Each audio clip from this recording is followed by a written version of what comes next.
Alors, pour faire un jardin, la première idée, un jardin bio, c'est de trouver un support à cultiver. Donc soit comme ici, de la terre qu'on a bien enrichie avec du compost, soit du terreau.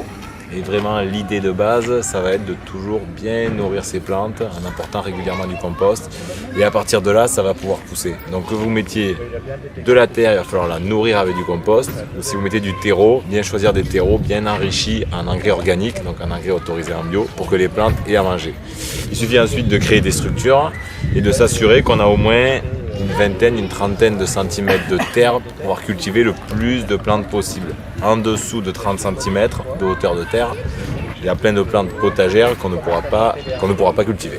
Donc on commence, on trouve son substrat et si possible on le met dans l'endroit le plus ensoleillé du jardin ou de la terrasse ou du balcon parce que sous nos climats grenoblois, on n'est pas dans les climats les plus ensoleillés de France et avoir du soleil c'est quand même le nerf de la guerre. Donc on crée notre structure et on la met au soleil. On sait cultiver l'ombre en mettant des fraisiers, de la ciboulette, pourquoi pas des salades, mais pour faire des tomates, des aubergines, des courgettes, des haricots, il va falloir du soleil. Donc on met ça à l'endroit le plus ensoleillé possible parce que c'est plus facile de créer de l'ombre que de créer du soleil.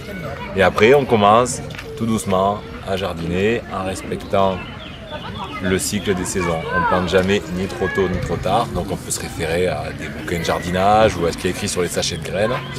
Et en faisant attention qu'on est dans des climats ici où il gèle et donc jamais semer trop tôt. Donc c'est vraiment l'idée, la bonne plante au bon endroit au bon moment. Un sol bien nourri, la bonne plante au bon endroit au bon moment, du coup ça pousse.